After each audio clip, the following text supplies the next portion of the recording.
no suckers. Yeah, no suckers, no suckers, no suckers, no suckers. I left.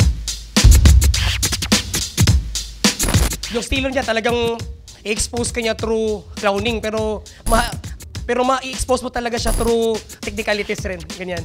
Baka ikumpara niya ako kanina din, kaya ayun. Iba yung ano niya, iba yung atake niya. Sa akin naman, andun pa rin, nag-stick pa rin ako sa kung saan ako malakas, sa jokes. Bigyan natin ng solidong laban, ng pukpukan na laban si K-Ram. Kung makulit siya, makikipagkulitan rin ako sa kanya. Manguulol ako mamaya at sana galingan mo din, Pen. Naganda ako ngayon, talagang hindi kita tinulugan, kaya wala akong tulog sa'yo. Yun lang.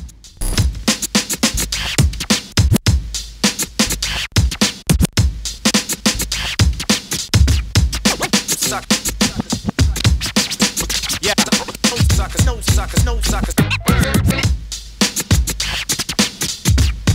No suckers. Flip Top Zoning 15 na dito pa rin, TIU Theater Makati. Pangalawang laban na ng gabi natin. Magingay para sa parating natin laban at para sa sarili nyo.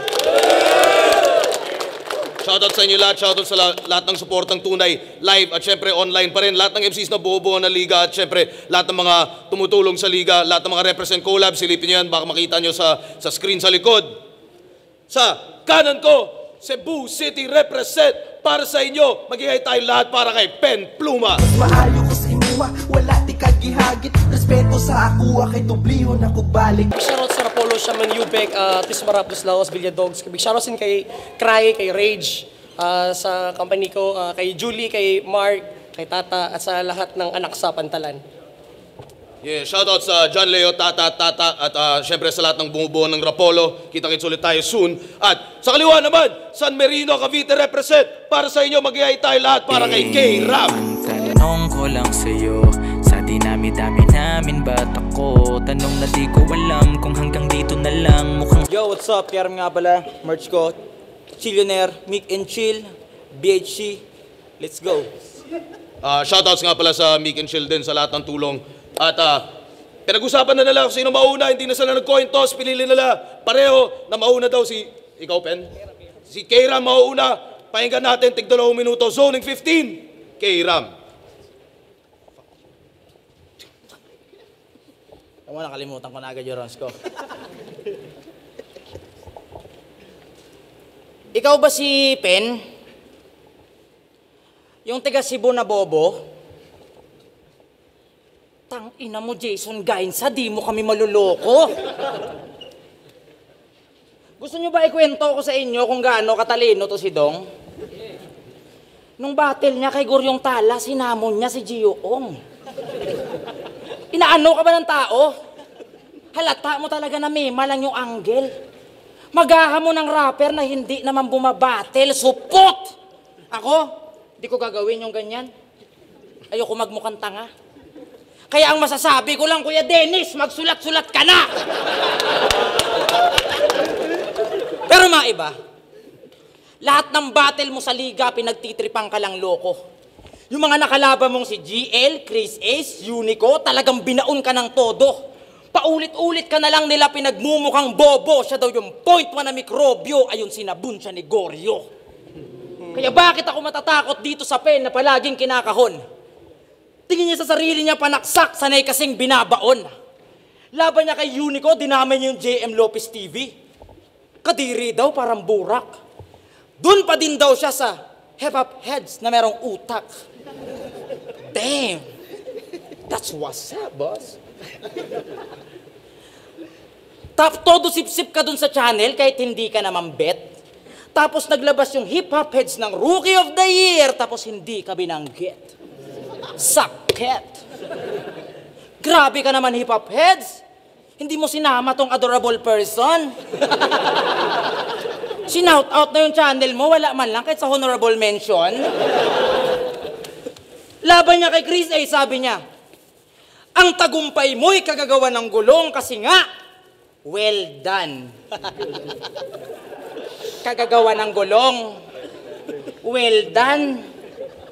Pinilit i-connecta yung bars parang welding.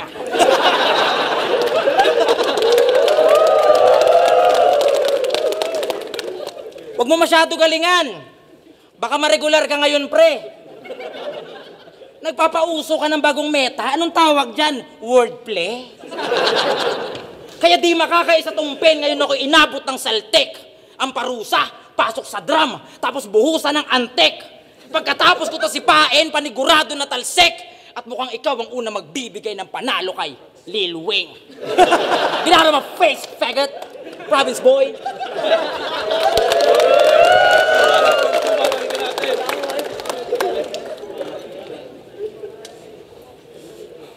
Jason Gainsa.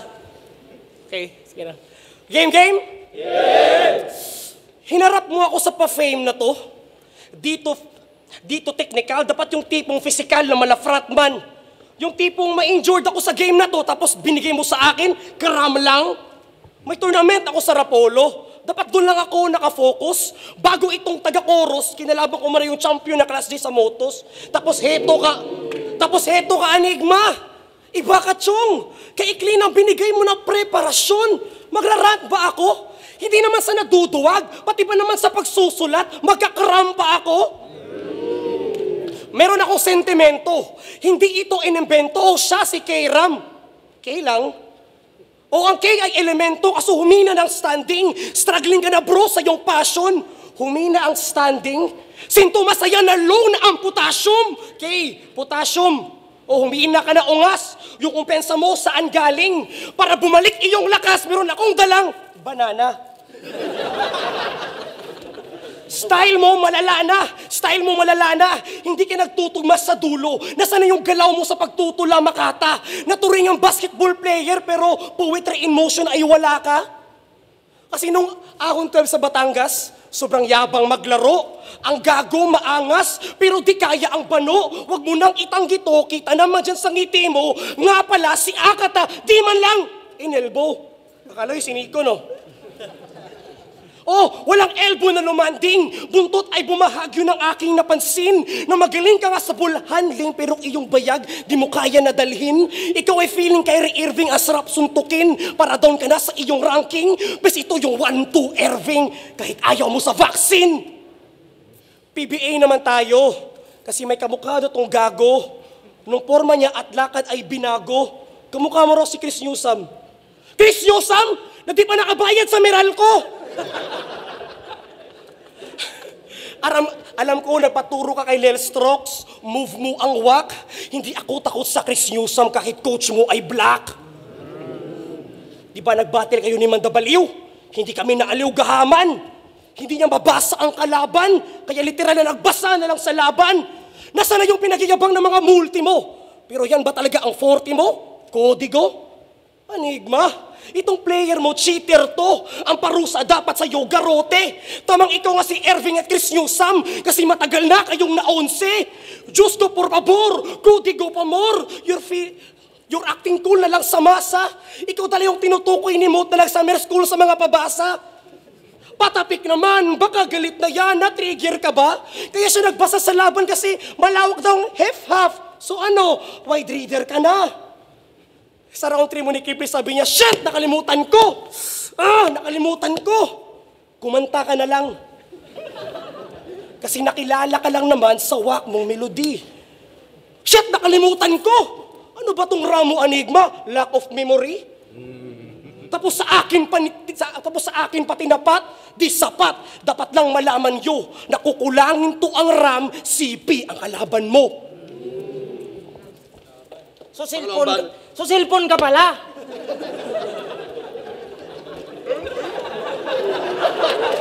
Puta. Ngayon ko lang nalaman. Gago, panis ka pa rin sa RAM kahit nagig pag-uusapan. Siya nga pala si Marco Aquino, also known as Pen Pluma, ang translator ng Rapolo. Alam nyo ba yung mga linya dong Bisaya, tinatagalog lang ni Bobo? Oo, ako mismo nakapuna sa kabulastugan nitong pabida na nagnanakaw siya ng bara do sa pinanggalingan niya na liga.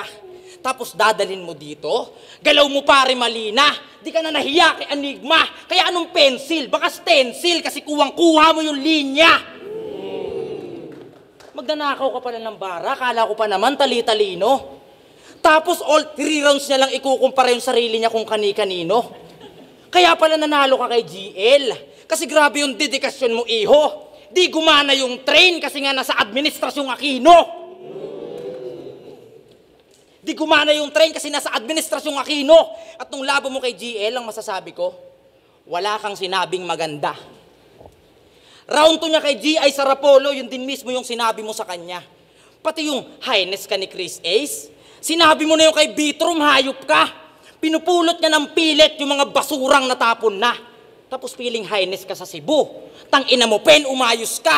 Taas ang tingin mo sa sarili mo, Pen, buti sana kung pilot ka. Monggol ka, gago. Niloloko mo lang mga tao. Ninanakawan mo lang din mismo yung mga kapwa mo Cebuano, kaya bad trip sa'yo si Range. Dahil sa ginagawa mo, Pen, even sa Cebu na pag-initang ka daw na parang isang oven. Di daw siya nakapalag, bilis mo nga daw tumakbo, Pen, parang estudyanteng walang panulat, literal kang nawala ng ballpen. Pero pag-usapan naman natin ngayon yung grupo niya na shaman. Di ba maglalabas kayo ng IP, brother? Alam nyo bang lately ko lang nalaman na kaya pala shaman kasi puro sila jeepney driver. Walang tumatangkilik sa inyo doon. Kahit kapwa mga bay. Shaman daw pero ni isa sa trip nila walang makasakay. At di ba may, grupo din kayo na alas 4 na palagi mo niyayabang. Pinakinggan ko yung kanta nyo, puta yung oras ko na sayang. Pinakinggan ko yung kanta nyo, puta yung oras ko na sayang, kaya wag ka masyado matapang. Kasi ang tagal mo na nagarap hanggang ngayon hindi ka kilala. Isasama niya pa daw yung mga agrupo niya sa top. Top Buendia lang pala. Kaya maya-maya lang, abangan nyo bumana to si Mr. Pen. Pagkatapos niya mag-rebat ng walang kwenta, sisigaw yan ng game. At malamang galing na naman Rapolo ang ibibitaw nitong mahina. Tandaan mong mananalo ka lang sa akin pag nakalimot ako ng linya. Ginala mo face, pegot. Mga banat, pahinga natin! Yo! Kung ang barracks ay dapat ma-renovate, ang dapat sa squatting na to ay relocate. Okay lang daw ma-relocate. Basta sa lugar na kanyang matalik na kaibigan, nakahiligan, muatang mag-imotrepa, okay lang daw ma-relocate basta sa remote area. Grabe no, para lumakas ang views ang hassle mo, kailangan mo pa talaga ang remote para lang sa channel mo. Wala ka bang masabi pare sa TV mong galawan, ngayon ikaw ay napamute sa Pepe mong kalaban, remote, channel mute. Mahina pa ba? Kulang pa ba ng volume? Fuck, intentional ba? O di na kailangan ang volume kasi nga one-dimensional ka. Itong squatting, alam niya mga karapatan niya. Kaya hindi siya basta-basta mapapaalis sa liga. Para di na sumakit ulo ni Enigma, ako na bahala sa pabida, may karapatan ka. Pwede na natin kung makakabangon, magdasal ka na parang invocation brag. Kung may right itong squatter, pwede ito ay demolition job. Itong squatting, hindi nakapagtapos kasi iba ang inuna. Sa puso mo'y tumagos, yung pamilya mo matagal ka ng sinuka, inaaral mo lang arap, feeling mo halang na ang bituka, mapapel kasi kaya binigyan ka ng diploma. Itong squatting, taos pusong nagpapasalamat kay Flo G na may konting luha. Pinangakuan kasi siya ni Flo G na kanyang munting lupa. Wow, ang gara, matikas. Sinamahan pa ng damit na Adidas. Wow, ang sweet naman. Daig pa pastillas. Issue ba? Yung pagiging squatting mo, hindi na yan maalis. Issue ba ang munting lupa? Dapat lang yun ma-address kasi manggagamit tong si K-Ram. Agree ba kayo? Mga tao na payak. Agree ba kayo? Pati nga yung nobya ni Flo G na payak. Gaano siya ka-squatting? Nung laban yun ni Unico, talagang natodo mo. Nagpakita ka pa ng screenshot ng convo nyo. Nagchat-chat pa lang mga wak. Ha? Nagchat-chat pa lang mga wak, sir. Oh, about TF ang pinag-usapan. Ikaw ay pinagkatiwalaan. Galawang snitch itong bitch, tapos sila ay naghiyawan. Mahusay ka magkwento. Gumagaling ka na tropa. Pwes, snitches got stitches sa mahilig. Tumatahi ng storya. Basta squatting, matik. Damay pamilya po siya. Dinama yung diabetic na mama ni Kripley. High blood yan na kuya, high blood yan na papa. At anahimik yan na kuya. Krip ang kalaban, tapos dinama yung kadugo. Anong binibida mo? Creep ang kalaban, pero bakit bloods ang tinitira mo? Damay mama, papa, kuya. Hoy amaw! Hindi na ako nagtaka sa napili mong galaw. Oo, 3GS ka nga. Di mo man lang tinira ang brother-in-law.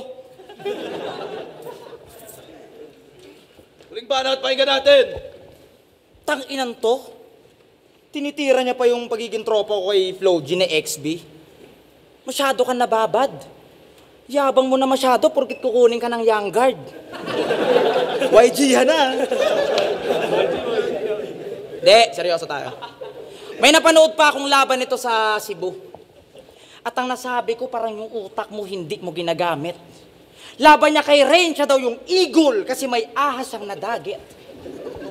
Hanep, yung katangahan mo talagang pinakita mo pa sa kamera. Malaman lamang ko yung tinutukoy niya na eagle, agila. Kala ko naman nalugi ka. Yung eagle, naging eagle, yung kabubuhan mo sagad. Di mo na lang sinabi nga, pambansang ebon, para nagets namin agad.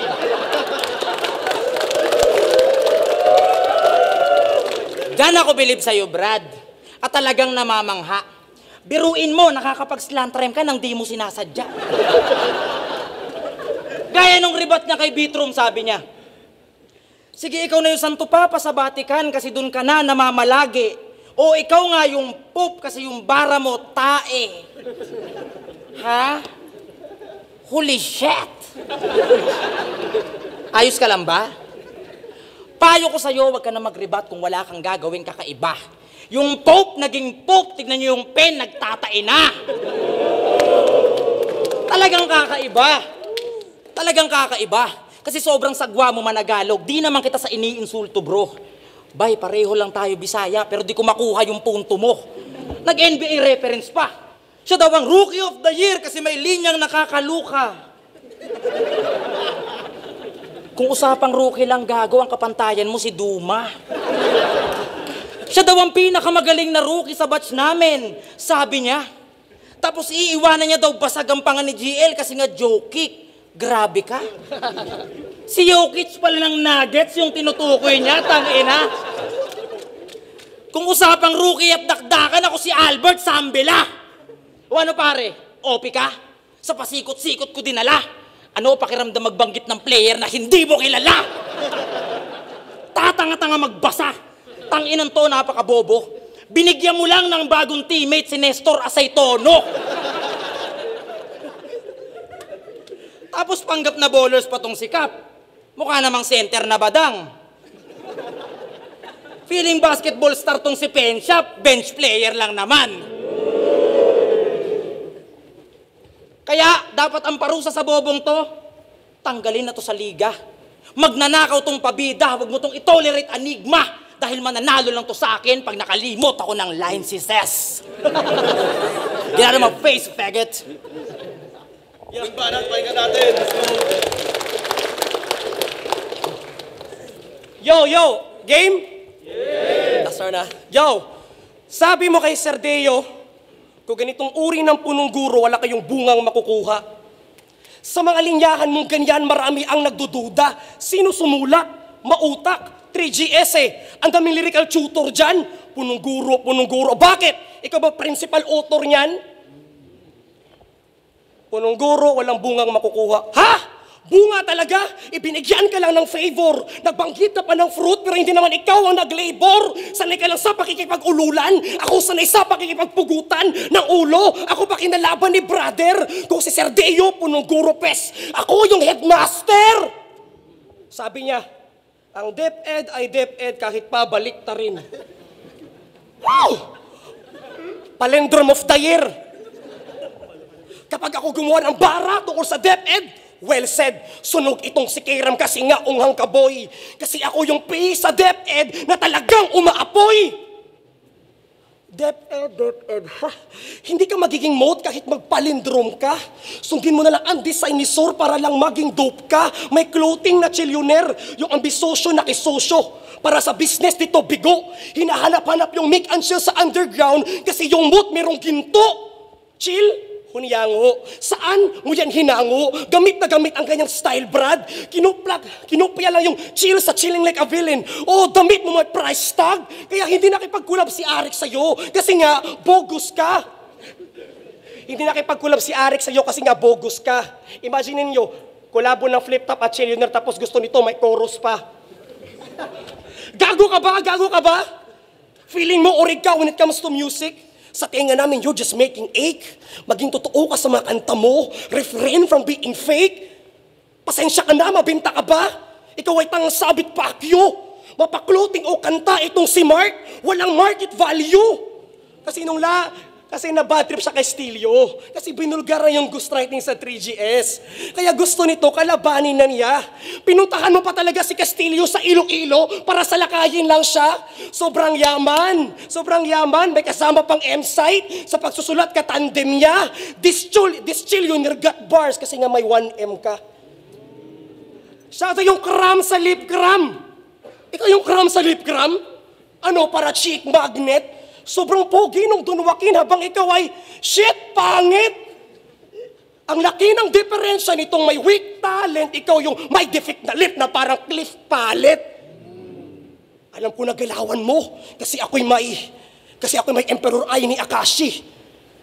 Skills at agility ni Daiki, long range shot ni Midorima, power ni Murasikabara, misdirection ni Kuroko. Oo, mga tira ko todo, nasa iyo lang rektatol. Tandaan mo na third generation ka lang habang ako, generation of miracle. Alam mo yon? Ay, hindi mo yan, hindi ka nanood ng anime. Oh, meron akong nakalimutan sa peke. Feeling niya sikat siya. Hindi ko na binanggit sa Ryota Kese, kasi nga kapikat ka, pussy. Ay, mula tabagyan para sa kanilang pareho. Zoning 15, Pen Plumaverse, Kera, mag-ingayos pang beses para sa kanilang pareho.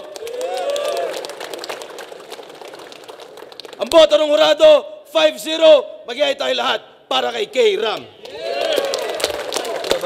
Gusto ko lang pasalamatan si OJ Liro, Crown Manila, kay Nico Maning, kay Papa Kels, Branded, Nisco PH, Madam Tisay, kay Boss Ryan, Kapositivo Motorworks, Sia Trendy Tops, at sa misis kong naandyan, si Irish, love you very much. Ako hindi ko binoto si K-Ram. Sige, ganun naman po si. Wala, ako pala si Arma. Shoutouts pala sa Isolated Clothing. Merch ko, supportahan nyo yan.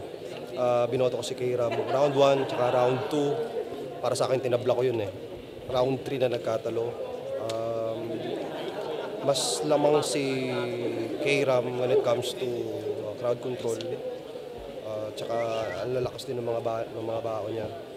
Although maganda din naman yung baon ni Pen, pero nasapawan siya ng baon ni K-Ram, kaya ayun, K-Ram ako. Yeah. Yun, siguro para sa akin, si Pen Pluma lumabang siya sa pagiging mas creative sa angulo. Pero kung usapang punchline count, pati sakit ng punchlines, K-Ram talaga. So ang judging ko, round 1, K-Ram. Round 2, para sa akin, kay Pen Pluma yun. Round 3, K-Ram. Yun, solid na laban, K-Ram. Yung bagsik, halos dikit lang per round siguro. Round 1 yun, pinakamalinaw na kay Ram. Siguro mas nauna siyang pumasok yung mga sulto kumpara kay Pen. Pero yun, halos dikit lang all 3 rounds. Round 1 lang kay Ram. Yan, mas speed, binoto ko si K-Ram kasi tingin ko na-domina niya yung estilo ni Pen Pluma. Pero iba kasi, mahirap i-judge yung ganun na style clash.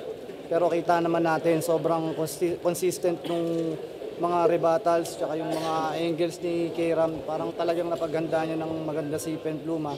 Pero ang galing din ang ginawa ni Pen Pluma, pero K-Ram pa rin. Congrats parehas, malapit. Ay si inyo, binoto ko si K-Ram. Yung round 1 binigay ko kay Pen. Pero yung 2 tsaka 3, palakas kasi ng palakas yung ginagawa ni K-Ram. Tsaka nagustuhan ko yung ginawa niya, witty yung paggamit niya sa lines niya. Ang naging problema kay Pen naman, yung round 1 niya yung pinakamalakas kaso nagkulang na nung 2 tsaka 3. So 2 and 3 ako kay K-Ram. Tsaka tropa kasi.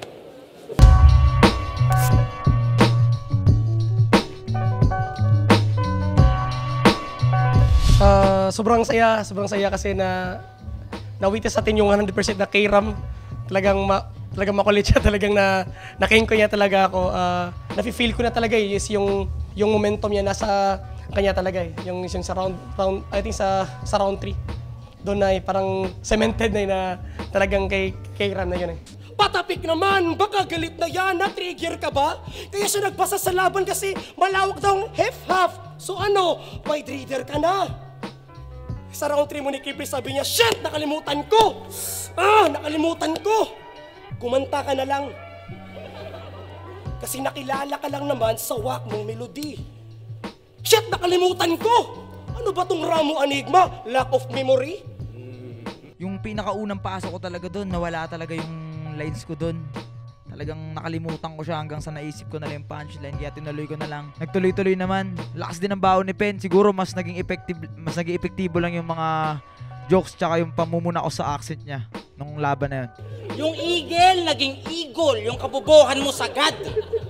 Di mo na lang sinabi nga, pambansang ebon, para nagets namin agad. Pagkatapos ito, focus muna sa tournament sa Rapolo. Sali din ako sa tournament, tapos talagang tatrabahuin talaga yung album. Yung sa group at saka individual na album. May ilalabas kaming album ni Mot. Grupo naming Mick and Chill, may ilalabas na album, abangan nyo yan. At sana supportahan nyo pa yung iba't ibang music na ilalabas pa namin. Maraming music pa.